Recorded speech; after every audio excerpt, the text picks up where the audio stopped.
बरकत हा एक चांगला कार्यकर्ता आहे, खंदा कार्यकर्ता, जनतेसाठी सर्वसामान्य माणसासाठी झटणार आहे.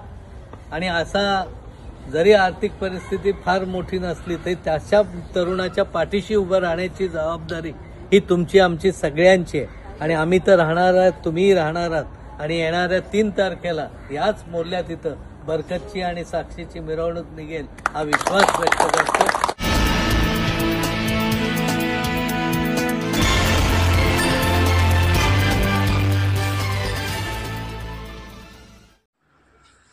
बरकत भाई, तुम्ही नगरपालिकेसाठी म्हणजे निवडणूक जे आता होते त्यासाठी निवडणूक रिंगणात उतरलेले आहात. आता लोकांसमोर जाताना नेमके कोणते मुद्दे मांडले आहेत तुम्ही? नमस्कार, अस्सलाम वालेकुम. मी बरकत अलीगा अब्दुल कादिर पाते, मुरादपुरातच राहणार. वार्ड क्रमांक 6 मधून मी उमेदवारीसाठी उभा राहिलो आहे, राष्ट्रवादी अजितदादा गटामधून.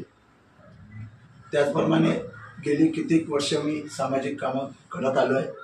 तसं बघितलं ते हॉस्पिटल, आपण रात्री काही कुठलाही कॉल आला तरी आपण उठून जायची तयारी असते. आणि हे मी काम कित्येक वर्ष करत आलो आहे. त्याच्यामुळे सरांनासुद्धा ह्यावेळी उमेदवारी मला दिली. कित्येक वर्ष आपण काम करत आलो आहे, त्याच्यामुळे ह्यावेळी संधी मला दिलेली आहे सरांच्या बाबतीत. म्हणून मी राष्ट्रवादी काँग्रेसमधून उभा राहिलो आहे. आणि निश्चितच मी निवडून येणार, ह्याच्यात काही शंका नाही. एक भरपूरच आणले यावेळी. त्याचं मी माझ्या मोहल्ल्यासाठी पण भरपूर निधी आणलेला आहे. त्याच्यातले काहीतरी 75 लाखाची कामं पूर्ण झाली आहेत. आणि 50 लाखाची कामं आजसुद्धा पेंडिंग आहे. ती येत्या थोड्या दिवसात ती पूर्ण होणार. राहिली शेवटची त्यांची 4 वर्ष आणखी आमदारकीची आहे. मला नक्की त्याचा फायदा होणार, कारण ते आमदार असल्यामुळे मला 100% त्यांची निधी येणार. आणि येणारी निधी ही 100% मी पूर्ण वार्डासाठी आणणारच. आता या प्रभागामध्ये साधारण कोणकोणत्या समस्या तुम्हाला जाणवतात? जसं बघितलं ते मेन रस्ता तर आहेच, आणि मेन पाण्याचा मसला असतो. कारण आपला जो पाणी येतोय तो गोलकोटच्या इकडे येतो. ती जर पाईपलाईन आपण इथली घेतली, कुठली खेडी MIDCची, ती आणखी सोपं होणार आहे. कारण ती शेंकडवाडीला म्हणजे भोईवाडीच्या शेवटपर्यंत आलेली आहे. ती पाईपलाईन जर आपण टाकली तर 100% तो पाणी आपल्या मुरादपूर भागामध्ये कंप्लीट होऊ शकतो. स्वच्छतेच्या बाबत कितपत या प्रभागामध्ये आहे स्वच्छता किंवा हे कार्य? स्वच्छता तर नेहमी चांगली असतो. कारण कधी काय असा प्रॉब्लेम असला छोटं मोठं, ते गटर असो किंवा रस्ते असो, ते नगरपालिकेत एक कॉल जरी केला आपण, तर सरचा एक कट्टर कार्यकर्ता म्हणून ते दखल लवकर घेतात. त्याच्यामध्ये या प्रभागामध्ये ज्या समस्या आहेत त्या समस्यांसाठी तुम्ही पाठपुरावा करता, त्यावर ती समस्या सुटतात 100% सुटतात. आता तुम्ही समजा नगरसेवक म्हणून निवडून गेला तर कोणती कामं प्राधान्याने कराल त्या प्रभागामध्ये? पहिलं तर मी प्रश्न सोडवणार पाण्याचा आहे. कारण नेहमी येणे पावसाळी येतो, खडूळ पाणी येतो.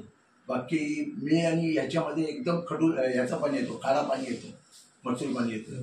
तो एक भरपूरच प्रॉब्लेम होतो. तो मोठा प्रॉब्लेम सॉल्व्ह होणार आहे. त्याच्यानंतर गटर जी आपली उघडी आहे ती मला पॅक करायचं भरपूर आहे. आणि ते 100% सरांच्या माध्यमातून काढणार. याबरोबरच महिलांसाठी असेल किंवा विद्यार्थ्यांसाठी असेल किंवा मुलांसाठी असेल, असं काही तुमचे प्रकल्प आहे का? बरोबर, हे तर मोठं आहे. कारण मुलांसाठी आपल्याला जवळपास ग्राउंड कुठे आहे नाही. त्याच्यासाठी सरांकडे बातचीत चालू आहे, चर्चा चालू आहे की काहीतरी याच्यामध्ये आपल्याला करणं योग्य होईल. म्हणजे ते वार्डासाठी तरी योग्य होईल. दुसऱ्याला महिलांसाठी असे भरपूर स्कीम येतात, ते इथे पोचत नाही. पण आता भरपूरच यायला लागले. या महायुतीच्या ह्याच्यामधून भरपूर इथे योजना यायला लागले. ते आता लोकांपर्यंत पोचायला लागले. आणि त्याचा फायदा आपण लोकांना 100% देणार. अच्छा, तुम्ही आता प्रभागामध्ये प्रचार करताय, प्रचाराची दिशा काय आहे? कशा पद्धतीने तुम्ही प्रचार करताय आणि त्या प्रचाराला कितपत प्रतिसाद मिळतोय? मी आज जिथे जिथे जातोय खरोखरच सरांच्या नावावरच मला भरपूर काय भेटतं. आणि मी जे काम केलंय हे पूर्ण वार्डात माहिती आहे. मी कधी जातपात काही बघितलेलं नाही. कुठेही आला कॉल उठून जायचं, नंतर बघायचं काय विषय आहे. पण ह्या करत असताना मला लोकांचा जो प्रतिसाद भेटतोय तो 100% रिझल्ट माझ्या इकडे लागणार आहे, याच्यात काही शंका नाही.